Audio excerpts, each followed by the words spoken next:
خپل کور کې پوره ځوانده ساتي بچی به سټریک ساتي سیده به ساتي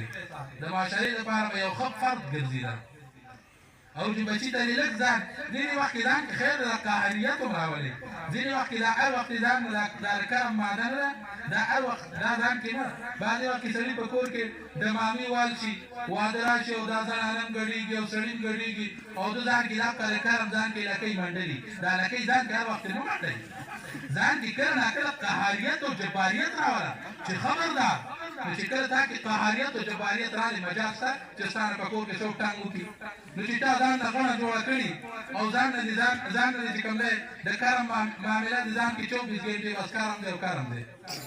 ځان کې کله کله قهریت د الله دا ټول صفتونه دي ځان کې خیر دی کله کله قهریت او دا تریخوالی راولي په کور کې به د زنانه یېرېږي کشران به درنه یېرېږي زما پلار زما ترو زما کاکا زما خپل خپلوان رشته دار په دې باندې خفه کېږي او پلار چې یو پیردان لمبه کې په کور کې چې وایي دا واده او تاسو پوه شئ زه درنه لاړم او بستره ووایي چې رسې روژه لګوم او چې نه راځم مجال شته څوک به کړنګ وکړي تاسو ته یم موږ چې ته دین چې ته ننګ ومو کړه الله په دین خفه کېږئ مه چې لګیا کېږو په ملا پسې لګیا یو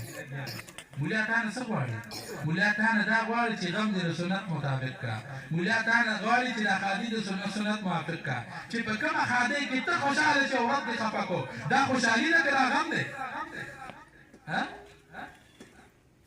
چې ته خوشحاله شې مولانا الیاس رحمت الله علیه چا ورته د واده سوال جواب کړی راغلی ملاقات له ویل واده وشو ویل اوجي واده خو وشو ویل ماما خو درنه خفه نه شو ویل نه شي کاکا درنه خفه نه شو ویل نه دي تره خور وروڼه ویل نه دي ټول ویل رب موږ وایي ماما خفه کېږي خدای دې زړه وچوي تره خفه کېږي یاره که ډولکي رانه وسته بیا رانه خفه کېږي خدای دې ما څه په مرګه پورې داسې غم خالي دې ما څه نه کوي ماما او کاکا چې په کوم زمانه رب العالمین خفه کېږي قسم دی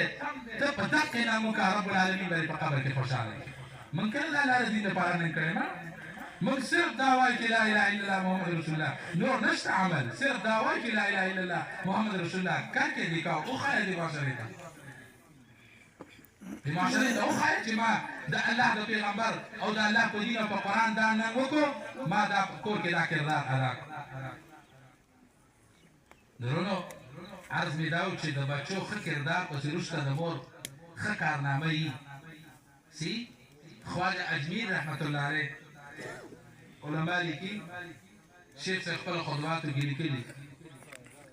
چې کله هغه د میدان جهاد نه راغی نو ډېر زیات خوشحاله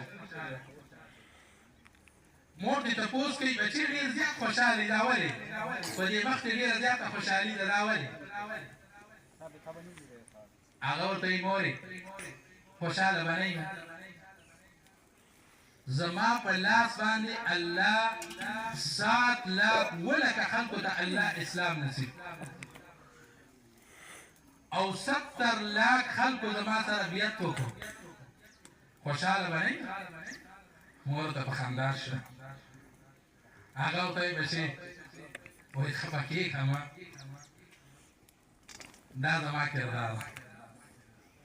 وایي چې کله ته پیدا شو او ته د سینې د اغېستو جوګه شوې د پیو نو ما تا له چېرته په بیا اودسۍ کې خپل د سینې پی نه دي درکړي په اودس کې مې درکړي وایي بچې خفه کېږه مه دا ستا کردار نه دی دا زما کردار چې ما ستا صحیح تربیت کړی نو دا نن چې الله ته دومره وځلولې او دومره وپړقولې بچې دا تا پسې د مور کردار دی خفه کېږه مه ورونو درخواست مې دا دی اکثر خلک خپل بچي مدرسې ته ولېږي وروسته پسې کردار نه وي د مور دعاګانې پسې نه وي درخواست مې دا دی د خپلو بچو ته دعاګانې کوئ د خپلو بچو صحیح تربیت وکړئ صحیح خیال یې وساتئ فرق په خپلو بچو کې مه راولئ فرق یو بچی یو شان دی بل شان دی دام د بچي په تا باندې حق دی ټولو بچو ته یو شان دی ګوره ټولو بچو ته په کور کې به د جنګ جګړې نه وي په کور کې به ستا په کور کې جنګ جګړې نه وي محبت دا غیر اختیاري دی دا محبت د چا په اختیار کې نه دی فرق باندې کې انصاف به د ټولو بچو شه جیدات الله درکړی په ټولو بچو باندې یو شان تقسیم کا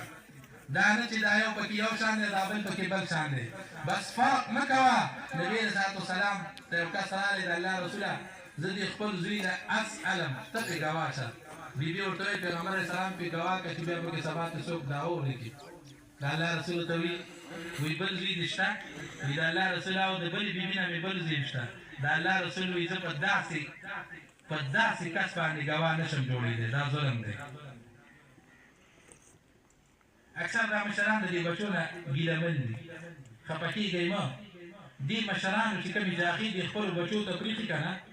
کومې بچو پرېښي دا بچي چې نن دا برونه خواږه رونه د یو بل په ګریوان کې لاس اچولي دا مشران غلطۍ دي کړي مخکې بچو ته یو شان تقسیم وکړه کورونه او جیدادونه او هر څه ورته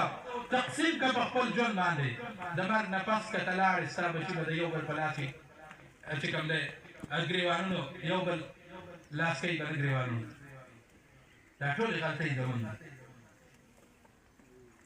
دا ټولې غلطۍ زمون دي د دې وجې نه عزتمندو یو خو دا دی چې مونږ او تاسو د خپلو بچو صحیح تربیت یو زنانه وه د هغې په بچي باندې د پانسۍ اړر خطر جیل کې ورته ویلي شو چې یاره که ستا په دنیا کې کوم ارمان وي نو هغه ووایه بس ته پانسۍ کېږې دنیا نه به ځې هغه وی بس زما یو ارمان دی څه ارمان دی بس ما نه خپله مور راوغواړئ بس زما دا اخري ارمان دی هغه وی ټیک مور یې وله راوغوښته جیل ته چې کله راغلی نو مور ته یې وی دا لاس دې راډنډه که په دې جنګلو کې نو مور وله دا لاس په دې جنګلو کې وردننه کړو لاس یې ونه ولي او په لاس یې وله چک ولګي وی بچی دا څه کې دا خو تا زما د لاس نه غوښه جدا کړه ما خو وی چې ته زما لاس ښکلی وی مورې دا لاس د ښکلولو نه دي وی مورې دا لاس د ښکلولو نه دي ځکه د ښکلولو نه دي مورې چې یو ورځ ما د ګاونډیانو نه انډه را پټه کړه تا راته وخندل بیا مې بله غلا وکړه تا ولې خندل دا بعضې ماشوم چې دا پلار دا ماشومان چې دي کنځلې کوي د پلارانو ته پلارو ته په خندا شي دا ښه خبره نه بچو ته کنځلې مه ښایه بچو ته لا اله الا الله وښایه سبحان الله ورته وښایه الحمدلله ورته وښایه ښه اخلاق ښې خبرې بابا کاکا ماما دادا دا ښکلې ښکلې نومونه ورته وښایه کنځلې ورته مه ښایه نو هغه ورته وایي مورې وی دا لاس د ښکلولو نه دي ځکه چې ما یو ورځ د ګاونډیانو نه انډه را پټه کړه تا ما کور ته راوړه تا ما ته وخندل بیا مې بله ورځ مورې که تا ما ته خندلې نه وې او په هغه ورځ تا ما ته رټنه او دګلې دې وې او تا ما ته سزا را کړې وې مورې د حقې یو انډې نه زه غټ سمګلر شوم غټ غلاګر شوم مورې دا نن چې زه پانسۍ په دغې کې پروت یم نو دا مورې دا ستا د تربیت و چې تا زما صحیح تربیت نه وکړ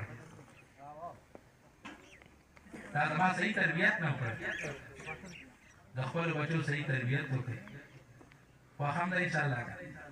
د خپلو بچو تربیت دا دی عزتمندو چې مونږ او تاسو خپلو بچو ته دروغ نه وایو په خپل هم دروغ نه وایو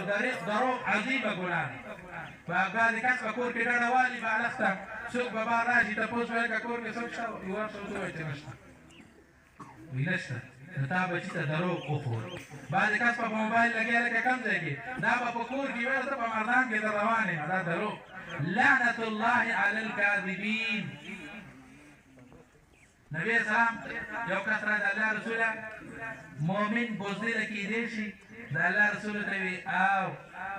مؤمن بخیل کیدی شي د الله رسول ته وی او بیا ورته وی د الله رسول مؤمن دروغجن کیدی شي د الله رسول ته وی نه لیس کذابا د الله رسول ته مؤمن دروغجن نشي کیدی چې مؤمنی دا دروغجن نشي کیدی درې کسان به په ورځ د قیامت ثلاثة لا يكلمهم الله ولا ينظر إليهم يوم القيامة ولا يزكيهم ولهم عذاب أليم درې کسانو سره په ورځ د قیامت الله خبرې ونه کړي د نظر رحمت به ورته الله ونه ګوري او درناک عذاب به ورته وي په هغې کې یو هغه کس هم دی چې په دروغه باندې قسمونه خوري